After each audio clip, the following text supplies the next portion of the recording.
Cube. Cher public, nous vous invitons à prendre place confortablement et à fermer la sonnerie de votre téléphone cellulaire. En cas d'incident, veuillez repérer les sorties de secours les plus près de vous. Bon divertissement. 1, 2, 1, 2. OK, c'est bon, on peut y aller. Sophie Durocher. Elle met en scène les arts, la culture et la société. Une représentation pas comme les autres. Sophie Durocher.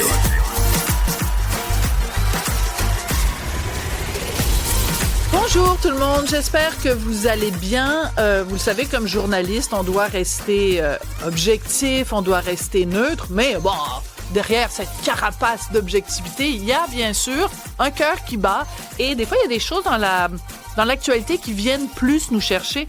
Et moi, en ce moment, ça fait à peu près 24 heures, 48 heures qu'on entend beaucoup parler du cancer du col de l'utérus. Il y a beaucoup de discussions également, parce qu'il y a une augmentation du nombre de femmes qui ont le cancer du col de l'utérus au Québec. Il y a aussi cette histoire de Catherine Fournier, la mairesse de Longueuil, qui a fait un témoignage extrêmement touchant, une collaboratrice à elle de longue date, une amie proche à elle, qui en est au dernier stade. Elle a vraiment eu un diagnostic de cancer de stade avancé du col de l'utérus. Donc, j'offre évidemment toutes mes pensées à cette amie de Catherine Fournier, une proche collaboratrice qui combat en ce moment un cancer du col de l'utérus. Et la raison pour laquelle je vous parle de tout ça, et je m'adresse ici à toi, ma jeune et chère collaboratrice, Cybèle Olivier.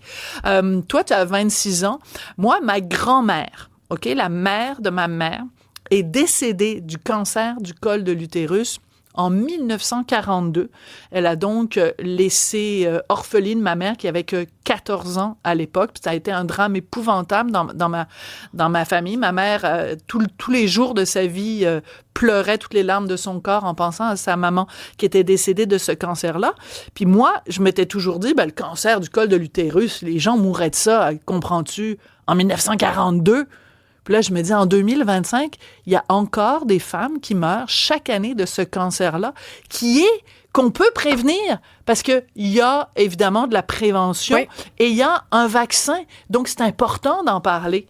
Toi, est-ce que tu fais partie de la génération où, à l'école, vous aviez la disponibilité de ce vaccin-là, le VPH? Oui, absolument. Contre le VPH? Oui, on l'a depuis longtemps. Puis justement, moi, j'ai jamais été surprise de parler de ce cancer-là, parce que depuis toute jeune, on m'en parle année après année. On a de la prévention au cégep, à l'université. On en parle beaucoup, justement. Quand je vais voir le médecin, toujours le petit oui, okay, aussi de faire attention puis de vérifier. Donc, moi, je suis au courant, puis je suis absolument triste de savoir que ça arrive encore, évidemment. Mais au moins, quand on a le vaccin, on sait que ça peut prévenir puis aider grandement. Mais il faut en parler de ce vaccin-là. Il faut continuer à en parler. Et moi, évidemment, à cause de mon historique familial, tu sais, quand tu vas voir le médecin, il te demande tout le temps, votre mère, c'est vrai. Puis votre grand-mère, de quoi ils sont décédés, puis tout ça. Fait que je mentionne tout le temps le cancer du col de l'utérus. Donc, j'ai été surveillée pendant des années. Mais ce dossier-là, en ce moment, d'entendre beaucoup parler de ça, c'est vraiment venu me chercher. Donc, je voulais vraiment réitérer. Renseignez-vous pour le vaccin pour vous, pour vos proches, pour vos enfants. Puis c'est un vaccin aussi pour les garçons et pour les filles. Voilà, c'était mon petit éditorial médico-émotif. Et une pensée pour Évelyne Lefebvre, ma grand-mère, décédée en 1942. On va parler d'un tout autre sujet, ça a à voir avec la santé, mais cette fois-ci, c'est pas la santé des êtres humains, mais des êtres vivants qu'on adore, nos animaux domestiques, parce qu'il y a tout un dossier en ce moment depuis 24-48 heures à cause de 2 reportages à Radio-Canada sur une explosion des frais vétérinaires. On va en parler avec Caroline Kilsdonk. Vous êtes médecin vétérinaire bioéthicienne. C'est toujours un plaisir de vous parler. Bonjour, Madame Kilsdonk. Bonjour, Madame Durocher. Ça me fait plaisir de vous parler. Alors, c'est un reportage choc qui a été fait par les collègues à Radio-Canada, Enquête. Il y a eu aussi un reportage de l'équipe de La Facture. Dans le reportage d'Enquête, on apprend que quelque chose qu'on a tous remarqué, une explosion, ça coûte de plus en plus cher les frais vétérinaires. Ce serait relié au fait que de plus en plus de cliniques vétérinaires sont rachetées par des conglomérats, des multinationales, qui en profitent pour augmenter les prix. Est-ce que ça suffit cette explication-là pour expliquer pourquoi ça coûte si cher faire traiter nos animaux? Comme j'aime votre question. Les bannières, les multinationales qui rachètent des vétérinaires, des établissements vétérinaires, pardon, sont certainement un des facteurs contributifs. Puis à moyen, à long terme, c'est sûr qu'une concentration de marché, en général, hein, on peut s'entendre que ça se fait pas à l'avantage du consommateur.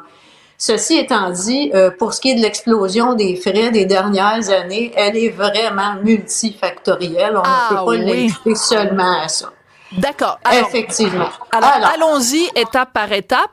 Peut-être que, en effet, le fait que des bannières soient rachetées par une plus grande bannière, c'est un facteur. Quels seraient les autres facteurs, Madame Kilsdunk? Bon, l'inflation, comme partout, évidemment. Ensuite, un important rattrapage salarial. Le personnel dans les établissements vétérinaires était, et je parle particulièrement des techniciens en santé animale, était sous-payés et on avait un énorme problème de rétention dans le milieu. Alors, beaucoup de changements de personnel, ce qui est jamais à l'avantage de la qualité de la qualité là, des services rendus dans un établissement quand il y a trop de roulement de personnel. La même chose pour le salaire des vétérinaires. La plupart des gens pensent que les vétérinaires salariés font des très gros salaires. Ben écoutez, il y a quelques années, le salaire moyen d'un vétérinaire qui travaillait à plein temps en pratique des petits animaux était d'environ 85 000 $. Et là, faut pas comparer ça à 85 000 $ d'une infirmière ou d'une enseignante parce que c'est des établissements privés et qu'il y a pas de régime de pension d'employeur là-dedans. Là. Je comprends. Alors là, il y avait un rattrapage. C'est un salaire important. C'est un salaire important, mais pas excessif. Donc, il y a eu un rattrapage. Le salaire des vétérinaires, le salaire des techniciens, l'inflation. Tout ça fait en sorte, Madame Kilsdunk, que j'ai noté là des frais épouvantables. Parce que moi, ça fait plusieurs années maintenant que je n'ai plus ni chat ni chien, mais j'ai noté quand même dans le reportage d'enquête des prix qui m'ont fait hurler. La castration des chiots, par exemple, les prix ont augmenté de 80%. Il y a des gens qui ont payé 1400 $ pour faire arracher une dent à un chien. Moi, j'ai un ado à la maison. Je pense que j'aime mieux avoir un ado qu'avoir un chien parce que... Non, mais je fais une comparaison, là. OK, m'envoyez pas des tomates, là. Commencez pas à écrire à Cybèle en disant « Elle est donc bien épouvantable, Madame Durocher. » Non, mais 1400 $ pour arracher une dent, ça n'a aucune allure, Madame Kilsdunk. Ben, d'un côté, je dis comme vous, puis là, je veux dire pour les auditeurs là que moi, je prends la perspective, tu sais, d'observation j'essaie d'avoir un regard éthique global sur la situation. Moi-même, je suis pas propriétaire d'établissement vétérinaire et je ne travaille pas à l'établissement non plus. Puis j'ai moi-même des animaux aussi. Alors, effectivement, 1400 $ pour une dent, ça a l'air incroyable. Mais là, il y a une chose dont il faut être conscient, c'est que, par exemple, avant d'extraire cette dent-là, il va falloir avoir pris des radiographies pour voir s'il y a plein d'autres dents à extraire à ce moment-là. Oui, les radios, ça coûte cher. Ouais. Ben oui, puis là, ce chien-là, on parle d'un chien, je pense que vous avez dit, on va pas lui faire ça à froid. Et puis comme c'est un animal, on peut pas lui dire je vais te faire une anesthésie locale, tiens-toi tranquille, ne me mords pas. Alors, vous voyez là que il y a toutes sortes d'explications qui font que c'est extrêmement complexe. Je veux pas dire, je suis pas à la défense de l'industrie et je veux pas dire que parfois il y aurait pas moyen de faire moins cher. Et je vais vous dire comment il y aurait moyen de faire moins cher parfois.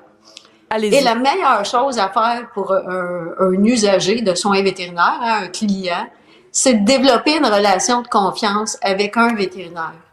Et puis, vous allez pouvoir, à ce moment-là, discuter avec ce vétérinaire-là. En médecine vétérinaire, on parle beaucoup des plans A, B, C, puis à la limite, ça peut aller à D. C'est-à-dire que dans bien des situations, il y aurait le plan de traitement ou le plan diagnostic idéal qu'on appelle le gold standard ou le plan A où on peut y donner différents noms.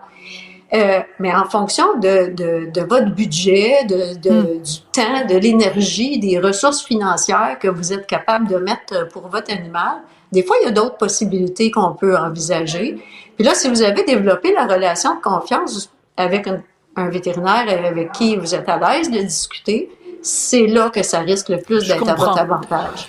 C'est un petit peu quand on s'en va voir, mettons, le garagiste, c'est sûr qu'il va nous dire, moi ça m'est arrivé récemment, Madame Durocher, vous avez une petite poque là sur le truc de votre portière, faut refaire la carrosserie au complet, puis le bumper en avant, puis le bumper à droite, puis le ci, puis le ça. Puis là, je l'ai regardé, puis j'ai dit, ça me semble un petit peu excessif. Puis là, finalement, on a réduit.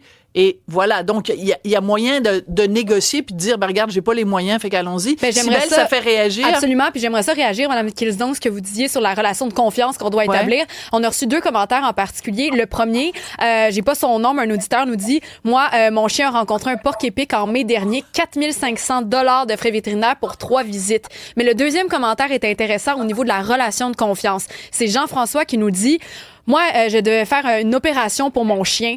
Un vétérinaire nous chargeait 5 000 $ pour une chirurgie et on en a trouvé un autre, honnête, je le cite, qui l'a fait pour 1 800 $. Wow. Alors, les gens sont un petit peu frustrés de se dire, est-ce que c'est vraiment à nous de magasiner notre vétérinaire? Comment faire confiance? J'imagine que vous l'avez entendu souvent, ça, Mme Kilsdon. Comment vous réagissez à ça, de savoir une différence de près de 4 000 $? C'est ça, exactement. Je fais une supposition que la première estimation était dans un centre d'urgence. Quand les gens se présentent dans un centre d'urgence avec une situation, ils vont leur faire un devis là, pour le coût d'une chirurgie.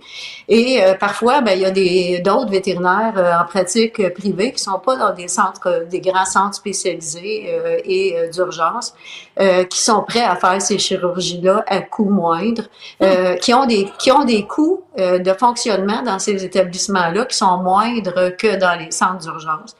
C'est sûr qu'un centre d'urgence ouvert 24 heures sur 24, avec des spécialistes disponibles sur demande, ça coûte cher à faire rouler et évidemment, le prix des chirurgies va en conséquence. Tout à fait. Oui, écoutez, je veux absolument prendre le temps de revenir donc à ce reportage d'enquête parce que après tout, Enquête, c'est Radio-Canada, puis Radio-Canada, c'est nos impôts. Alors, pour une fois que c'est bien utilisé, on va en profiter. Ce reportage-là, ce qu'il montre, et c'est ça qui m'a vraiment touchée et inquiétée, c'est que à cause de cette explosion des coûts, il y a beaucoup de gens qui se retrouvent dans une situation où ils font 2 choses. Il y a beaucoup plus d'abandon dans les SPCA. Les gens abandonnent leur animal parce qu'ils n'ont plus les moyens d'en prendre soin. Et il y a beaucoup plus de cas d'euthanasie pour les mêmes raisons. On passe beaucoup plus rapidement à l'euthanasie parce que ça coûterait trop cher de faire toutes sortes de chirurgies pour les maintenir en vie. Vous êtes bioéthicienne. Il me semble que ça pose une grosse question d'éthique. Ça veut dire que l'amour qu'on porte à notre animal, un prix. Il a un prix et le prix est tellement élevé qu'on est obligé de lui donner la mort plutôt que de lui donner des sous. Oui, j'ai pas de réponse toute faite. Chaque situation est unique, mais vous savez, dans certaines circonstances, je me prends en exemple. Ok, j'ai 4 enfants, j'ai 4 petits-enfants. Moi, évidemment, j'ai bien réfléchi avant d'avoir des chiens, et puis je suis capable de faire face aux imprévus s'il y en a. Mais il pourrait y arriver une situation où je ne serais pas prête à investir un très gros montant, et puis ça se peut qu'en bout de ligne, ce soit la décision la plus éthique. Ceci étant dit, pourquoi je commence par un exemple comme celui-là? J'essaie quand même de déculpabiliser des gens parce que le message qu'on passe est parfois extrêmement culpabilisant pour des gens qui en font déjà beaucoup pour leurs animaux, mais qui n'arrivent pas à tout faire. Mais d'un autre côté, il y a encore beaucoup de gens qui adoptent des animaux sans une once de réflexion sur la responsabilité que ça implique, et pas seulement sur le point de vue financier. J'ai fait la direction par intérim d'un service animalier municipal au cours de l'année 2024. si vous voyez le nombre d'animaux qui nous sont abandonnés, qui auraient juste pas dû être adoptés dès le départ par ces familles-là, alors on a beaucoup à faire aussi du côté de l'éducation pour éviter ces situations-là. Ouais. Puis le système doit, comme la SPCA essaie de le faire, essayer de rattraper ces cas-là, mais je pense que c'est aussi important d'agir beaucoup en amont. On a encore vraiment en prévention, puis en éducation. Donc la question, c'est pas pourquoi, c'est en partie pourquoi les coûts ont augmenté, mais je pense qu'il faut aussi envoyer le message à la population avant d'adopter un animal. Essayez de voir sur le long terme. Cet animal-là, vous allez le garder, mettons, pendant 10 ans. Si ça vous coûte 2000 $, mettons, par année, pendant 10 ans, avez-vous ce 20 000 $-là et êtes-vous prêt à l'investir dans votre animal plutôt que de se retrouver dans 2 ans, puis être capable de payer, puis d'être obligé de faire euthanasier ou abandonner l'animal? Donc, on devrait se poser la question avant. Est-ce qu'on a les moyens? Parce que sinon, on va se retrouver avec des situations où c'est juste des gens très riches qui vont avoir des animaux. Puis ça aussi, ça pose une question d'éthique. Très intéressant comme réflexion. Merci beaucoup, Madame Kilsdunk. Merci beaucoup, Madame Durocher. Bonne fin de journée. Au revoir. Je rappelle que vous êtes médecin vétérinaire et bio-éthicienne. Cybèle, donc toi, tu as déjà eu des chats, des chiens, toutes sortes de patentes. Moi, j'ai déjà eu des rats. Ah! Oui. André Sylvain aussi, il y avait un rat avant. T'as eu un rat? Oui. Ah oui? Puis Ratatouille, comment tu l'appelais? C'est un des meilleurs animaux que tu peux avoir à la maison. Je suis tellement d'accord, André Sylvain. Nous, on s'était présenté à l'animalerie avec mon fils qui avait comme 12-13 ans à l'époque. Puis on voulait des hamsters. Et la personne dans l'animalerie me dit « Madame Durocher, c'est parce que c'est un animal, il est très actif la nuit puis il fout rien pendant la journée. Fait que votre enfant, il va être super fru parce que quand il va vouloir jouer avec l'animal va vouloir dormir. Puis quand votre fils va vouloir dormir, l'animal va vouloir jouer. Fait que ça marchera pas. Puis là, j'ai dit, OK, mais qu'est-ce qu'on fait? Là, je suis à l'animalerie, j'ai promis à mon enfant qu'on avait un animal. La personne à l'animalerie m'a dit un rat. J'ai dit, êtes-vous fou, vous? Il m'a dit, mais non, c'est un animal intelligent, affectueux. Fait que pendant plusieurs mois, on a eu un rat, donc un qui s'appelait Godzilla. Oh, c'est cute! Et Richard Martineau et moi et mon fils, on avait chacun notre rat sur nous pendant qu'on regardait la télé, puis on le flattait. Mais oui, à ce qui paraît, c'est vraiment agréable comme animal de compagnie. Oui, non, vraiment, j'entends ça souvent. Et c'est propre aussi, hein? Oui. On peut l'entraîner à aller dans une litière. Ah, mais ça, je me suis pas rendue jusque-là parce qu'à un moment donné, Godzilla est devenu complètement cinglé.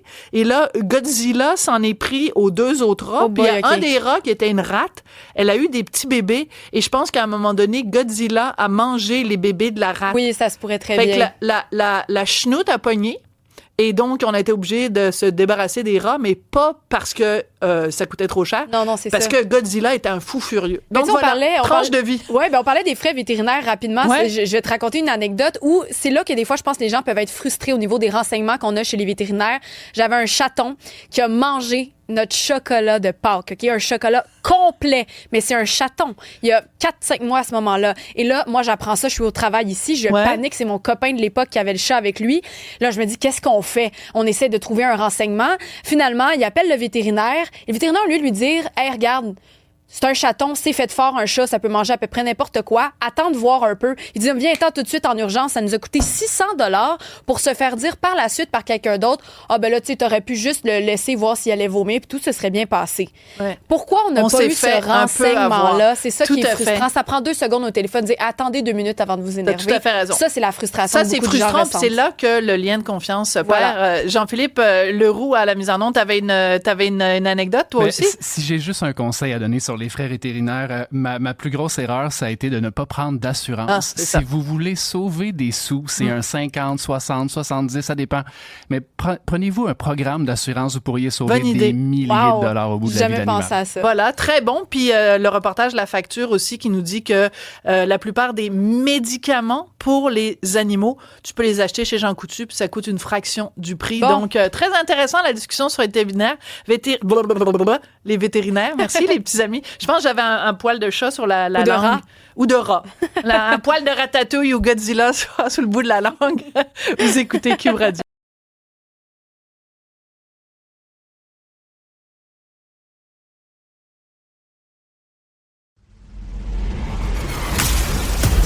Elle se déplace du côté court au côté jardin pour couvrir tous les angles de la nouvelle. Pour savoir et comprendre, Sophie Durocher.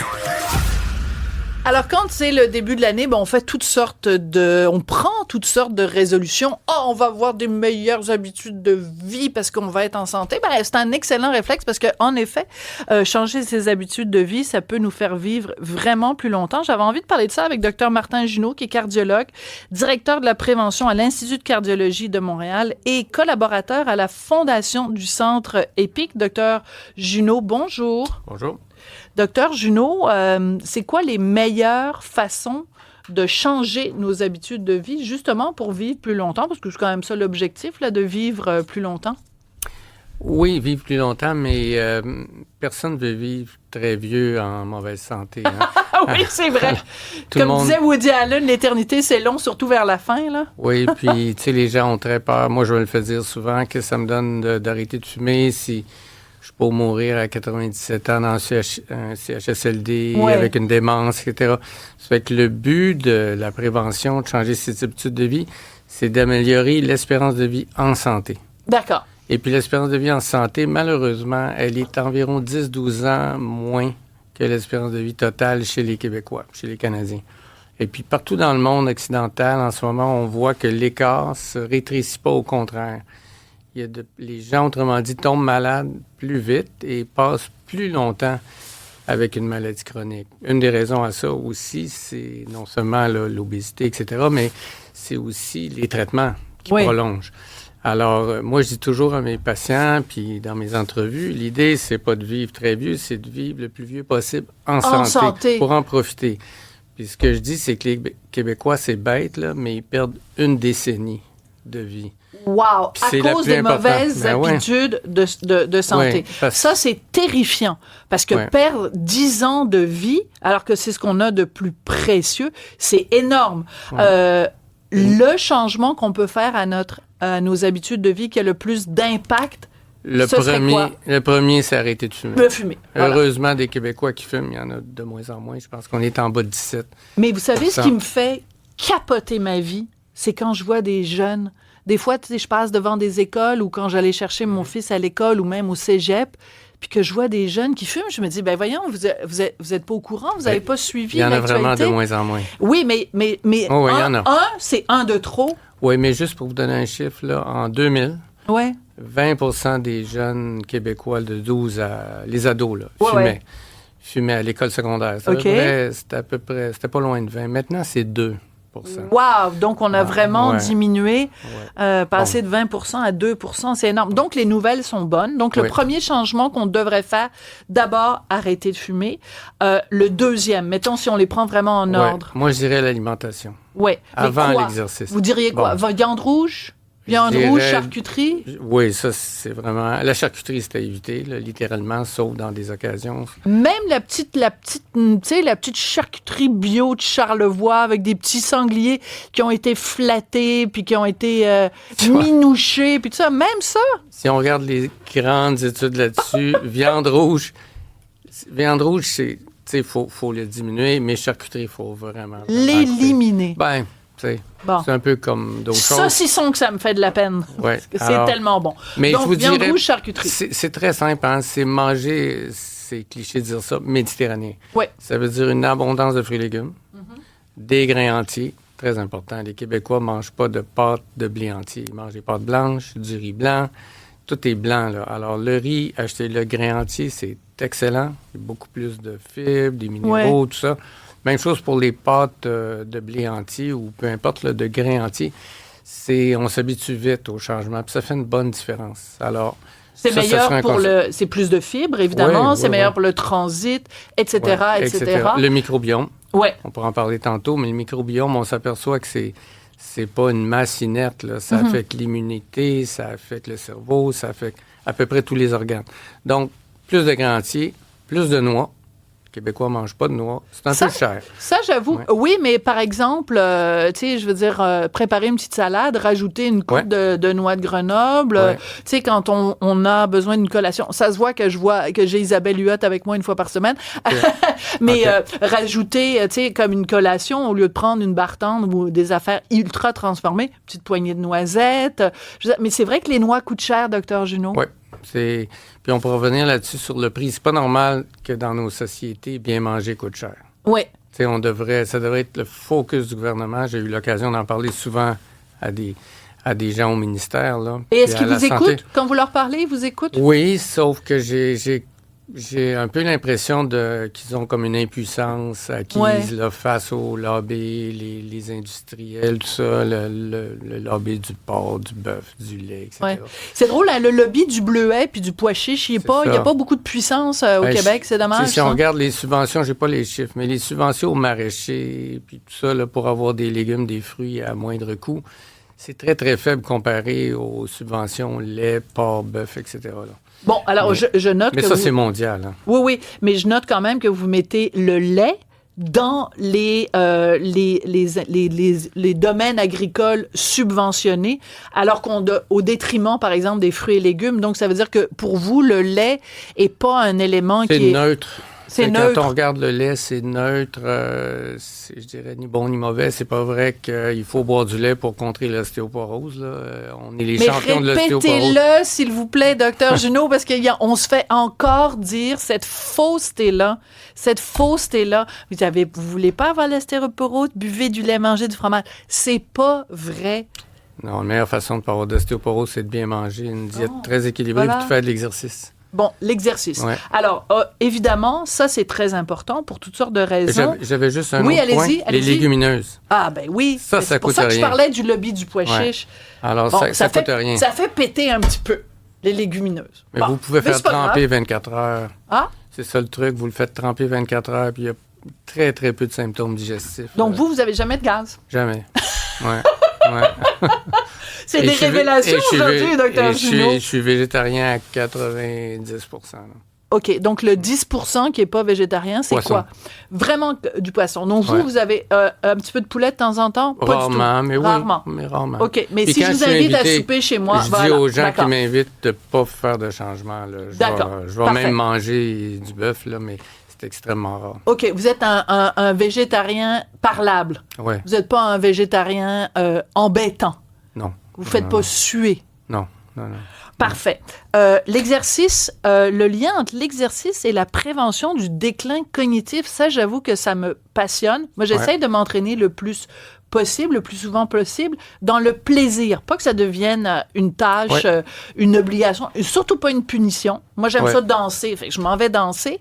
Mais en quoi ça m'aide avec mon déclin cognitif? Bien, un des premiers à faire de la recherche là-dessus, c'est un Québécois, je pense que vous allez le recevoir. C'est Dr Louis Bérère, un neuropsychologue, qui a une quinzaine d'années a fait son postdoc là-dessus, l'exercice pour la prévention du déclin cognitif. Puis à l'époque, on ne remonte pas à 50 ans, là, il y a une quinzaine d'années, tout le monde croyait que les démences, Alzheimer et autres, là, c'était purement génétique. Puis c'est inévitable. Oui.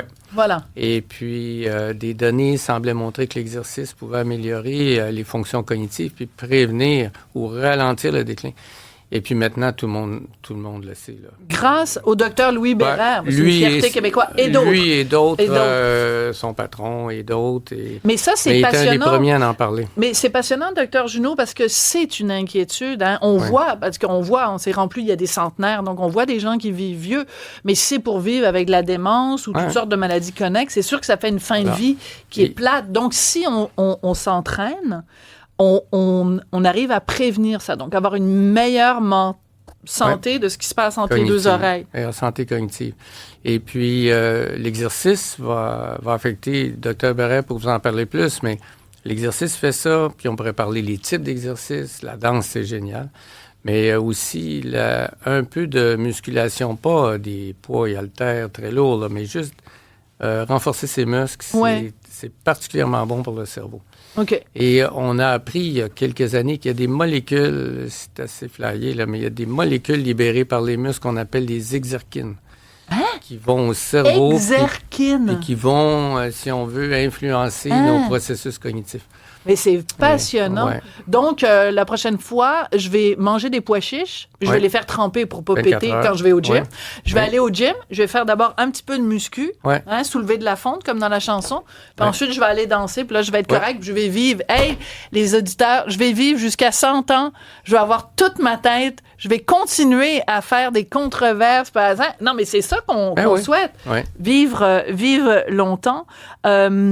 Il y a beaucoup de questionnements. Puis tu sais, il y a des modes aussi dans l'alimentation, puis dans l'exercice, puis dans la santé. Par exemple, le lien entre l'alcool et la santé. Le consensus scientifique maintenant, c'est quoi? Ah, c'est toute une controverse. Je connais pas beaucoup de sujets plus controversés que ça, surtout en ce moment. Parce qu'il y a tout un groupe à l'OMS, par exemple, puis au Canada anglais surtout, qui dit essentiellement l'alcool, c'est mauvais, quelle que soit la dose. Dès le premier verre, c'est la phrase qui est utilisée. Il n'y a pas d'alcool, il n'y a rien. Ouais. Et ça, c'est, je dirais, un extrême, mais qui est très à la mode en ce moment dans les milieux scientifiques. Ben, c'est-à-dire qu'à partir du moment où ces gens-là, dans cette école de pensée-là, disent l'alcool est un poison. Donc, c'est sûr que personne dirait « Ah, ben, c'est un poison, prends un petit verre de poison, ça fera pas de mal. » À partir du moment où on déclare que c'est vraiment néfaste et poison, ben, c'est sûr que même un verre, c'est déjà un verre de trop.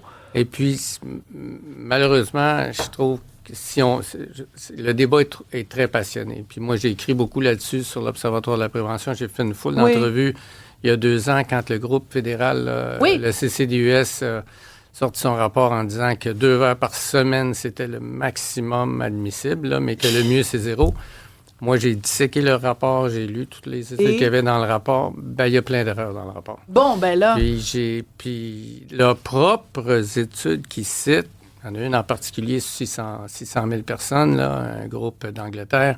Quand on regarde les figures dans l'article, puis qu'on ne fait pas juste lire le résumé puis le titre, on voit clairement que petite dose, il y a une réduction de mortalité totale. Petite dose. Petite dose. Ben, qu'est-ce que vous appelez, puis on va conclure là-dessus, parce qu'on est vendredi, puis moi, j'ai le goût de vendredi quand même. Malheureusement, c'est vraiment petite dose. C'est 1 verre par jour pour une femme. Et 2 verres par jour. Je n'appelle pas ça une petite dose. Je trouve ça bien correct, moi. Non, mais c'est parce que beaucoup de Québécois... Puis, tu sais, à l'inverse, il y a beaucoup de Québécois qui banalisent l'alcool puis qui vont prendre une bouteille à 2 tous les soirs. Ouais. Ça, c'est classique, là, chez mes patients, de prendre la bouteille de vin à 2. C'est beaucoup, ça. Alors, 1 verre pour une femme, 2 verres pour les hommes. Pourquoi la discrimination? C'est pas le poids. C'est le métabolisme. C'est le métabolisme. C'est le fait que l'enzyme qui métabolise l'alcool est moins présente chez la femme aussi. Il y a moins d'eau dans le corps de la femme, alors ça dilue moins. Alors, les femmes sont plus sensibles. Des os ou de l'eau? Ah, de l'eau. Oui, okay, H2O. Parfait. Alors, c'est pour ça. Puis un verre, ben c'est 5 onces de vin, c'est une bière ou c'est 1,5 onces de fort. Alors, donc, je vais aller danser, manger des pois chiches, puis prendre un verre de vin par jour, puis je vais vivre vieille. Merci, c'est toujours un plaisir de vous parler, Dr Martin Junot. Je rappelle que vous êtes cardiologue, directeur de la prévention à l'Institut de cardiologie de Montréal et collaborateur à la fondation du Centre EPIC. Directeur de l'Observatoire de la prévention. J'ai un jeune cardiologue qui a pris ma place il y a 3 ans. Bon, ben écoutez, on va mettre ça à jour parce qu'on voudrait surtout pas mal vous présenter. Hey, c'est un crime de... Ça, c'est presque aussi grave que mégenrer quelqu'un. Pas pour moi, c'est pour... pour votre collègue qui a pris votre place. Bien sûr. Merci beaucoup, Dr Junot. C'est plaisir. Sophie Durocher. Divertissante. Elle sait comment se donner en spectacle pour vous offrir la meilleure représentation. Tiens, il y a Richard Martineau qui vient d'arriver en régie. Tiens, raconte donc pour le bénéfice de Richard. Cybèle, raconte donc. Parce que Richard, tout à l'heure, on parlait d'animaux de compagnie, puis je disais qu'on avait déjà eu des rats à la maison, puis que toi et moi, on regardait la télé en flattant notre chat Godzilla, puis il y a un auditeur qui a répondu à ça. Maxime de Saguenay qui nous dit « Désormais, appelez-le Richard Ratineau ». On trouvait ça cute. Moi, j'avais pensé qu'il l'aurait appelé Godzilla Martineau. Non, mais non, c'est tout cute. Richard Ratineau. Mais Godzilla, il était vraiment, il était vraiment quelque chose. On change complètement de sujet. On s'en va parler culture avec Patrick Delisle-Crevier, qui est journaliste culturel au 7 jours. Bonjour, Patrick Delisle-Crevier. Bonjour, Sophie, ça va bien? Ben moi, ça va très bien. Par contre, ça va pas bien pour tous les artistes. Tu m'as écrit un courriel très intriguant. Tu me dis qu'il y a des noms très connus dans le milieu artistique qui ne travaillent plus du tout, qui sont même plus convoqués en audition. C'est très inquiétant, sans nous donner de nom, évidemment, en préservant l'anonymat de ces gens-là. Qu'est-ce que ça t'inspire comme réflexion, ce genre d'information? C'est drôle, j'en parlais justement ce matin avec un comédien. Et souvent, là, je fais des entrevues puis ils me disent « Hey, Patrick, j'ai rien. » Tu sais, je suis un peu partout. « Hey, Patrick, peux-tu l'annoncer? » C'est rendu qu'on me dit « Peux-tu l'écrire? J'ai rien. » Et non seulement j'ai rien, mais je ne passe plus d'audition. Donc, c'est rendu... Puis on parle pas de... Ils cherchent du travail. Oui. Oui, on parle pas de comédiens ici qui sont des figurants dans Stat ou dans Indéfendable.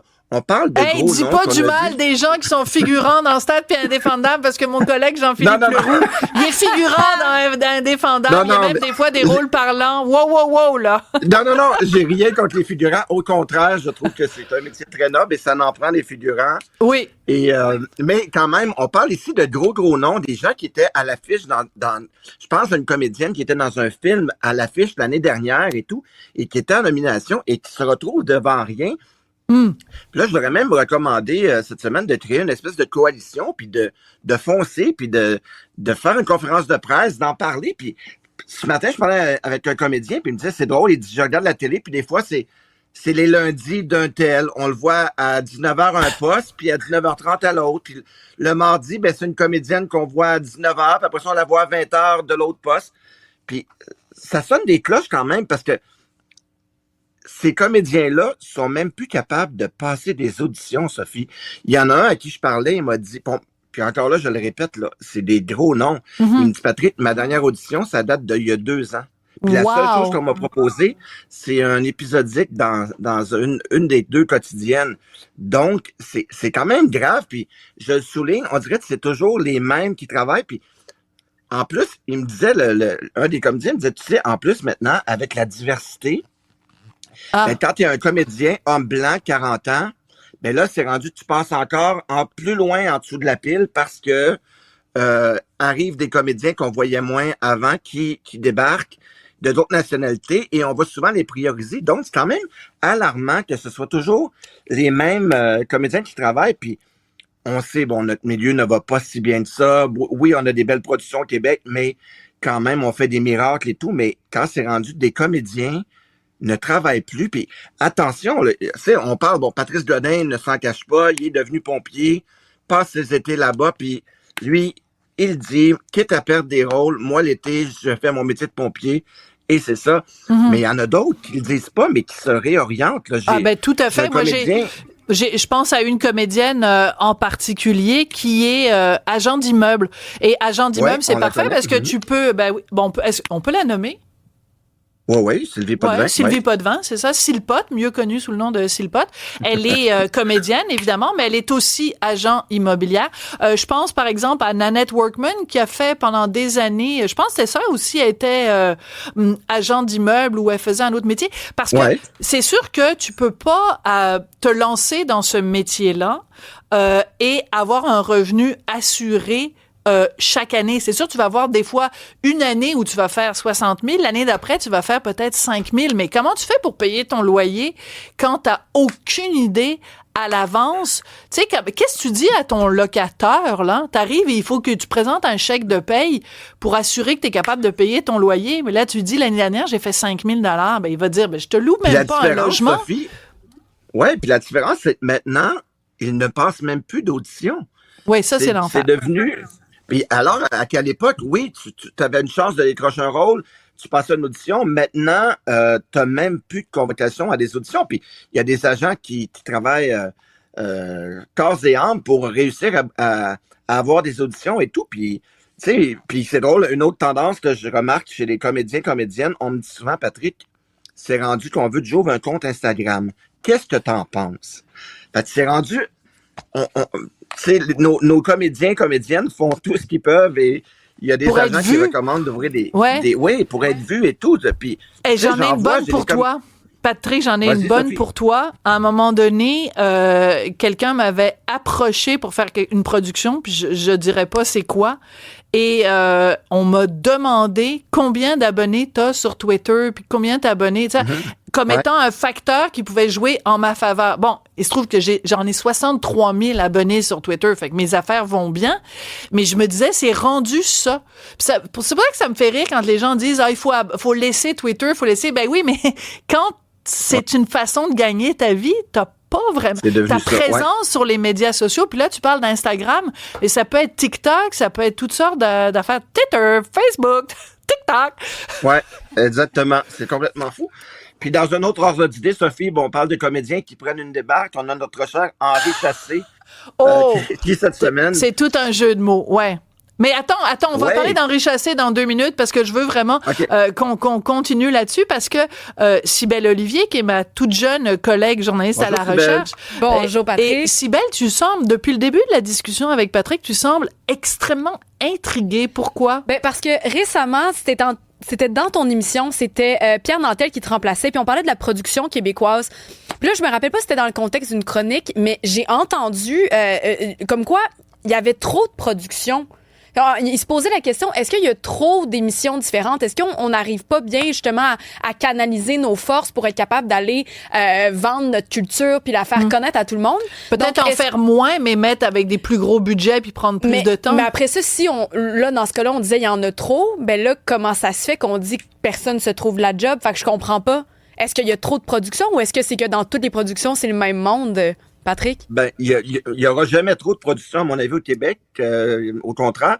Mais je pense que oui, justement, est-ce que c'est normal? Puis là, je pointe pas du doigt personne, mais est-ce que c'est normal qu'une comédienne joue en ce moment dans 3 séries où il y a un comédien à qui je parlais la semaine dernière, il dit, Patrick, je suis dans 4 émissions en ce moment. Wow. Et j'ai le vent dans les voiles. Puis à côté, t'as le gars qui dit, hey, je m'ouvre ça un compte Instagram. Patrick, qu'est-ce que t'en penses, toi? OK. Mais ça, c'est intéressant. Ouais. C'est une bonne question, Patrick. C'est qu'en même temps, parce que ça s'applique aussi aux journalistes, ça s'applique à quiconque est pigiste. C'est que des fois, tu vas avoir des années de vaches maigres et des fois, tu vas avoir des années de vaches grasses. Je sais pas si on a le droit de dire ça puis pas te faire accuser de grossophobie envers les vaches. Et donc, ben, c'est pour ça que à l'UDA, quand tu es membre de l'Union des artistes, tu as un régime de retraite, puis on t'encourage, évidemment, les années où tu fais un max de fric, de mettre beaucoup d'argent de côté dans tes REER, parce que l'année d'après, tu vas peut-être avoir besoin d'en sortir. Je veux faire l'avocat du diable 2 secondes, c'est que ce sont les aléas du métier. Tu sais, le comédien qui est dans 4 séries, ben, qui en profite parce que peut-être que l'année prochaine, il sera dans aucune série. La roue tourne, Patrick. Là où c'est alarmant, Sophie, c'est quand ces comédiens-là ne sont même plus en mesure de passer des auditions pour décrocher un rôle. Moi, c'est là où je vois la différence. Bon, je fais ce métier-là depuis 25 ans. Je le vois aller à l'époque. Oui, il y a des comédiens qui étaient plus élus que d'autres, mais au moins, les autres pouvaient passer des auditions. Et maintenant, on dirait que les agents doivent faire des pieds et des mains pour réussir à envoyer quand même un gros nom passer une audition. Puis, il y a de plus en plus aussi il y a souvent des rôles qu'on donne maintenant à des comédiens sans même leur faire passer d'audition. Donc, on est vraiment dans une nouvelle ère, puis pour certains comédiens. Puis moi, sur mon Facebook, il y a souvent des comédiennes et tout, une comédienne qui écrit souvent « Hey, moi, j'ai rien... si vous entendez parler de quelque chose, on voyait pas ça avant. » C'est drôle. Est-ce que c'est Claire? Non, c'est pas Claire. Oui. Non. Ouais.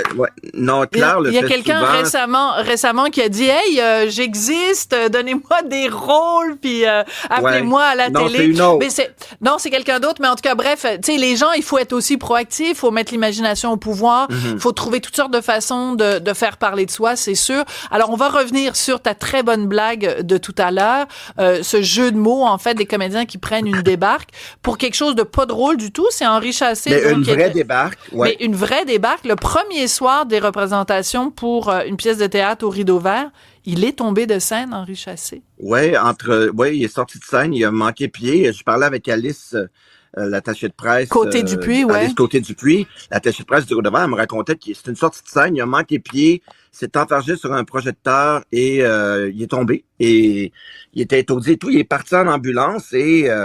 tu sais, quand même, il y a quand même un certain âge, Henri Chassé et tout, donc on a cru bon il est un peu ébranlé, pas tout à fait en forme. Là, on me dit que normalement, la première de ce lundi, la première médiatique est annulée, mais que mardi, les représentations devraient reprendre. Alors, c'est une bonne nouvelle quand même. On sait que la pièce s'appelle Sa dernière femme, une pièce de Kate Hennig, dans laquelle il joue nul autre que Henri VIII. Alors, mais je trouve que c'est important. C'est important d'en parler, Patrick, pour deux choses. Premièrement, offrir nos vœux de prompt rétablissement à Henri Chassé, qui est un comédien fabuleux.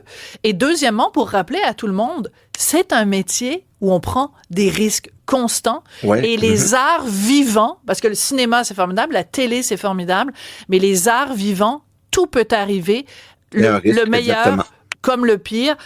Et donc, on pense évidemment à Henri Chassé. Te rappelles-tu, il y a des années de ça, une comédienne qui s'appelait Madame Mengère, j'ai oublié son prénom, qui s'était cassé la jambe sur scène et elle avait continué à jouer quand même. Donc, salutations à tous les comédiens et comédiennes. Même Merci beaucoup, Patrick. Marjo est déjà tombée. C'est vrai. Marjo est déjà tombée en bas de scène. Oui, mais dans quel état était-elle, la belle Marjo? Merci, Patrick.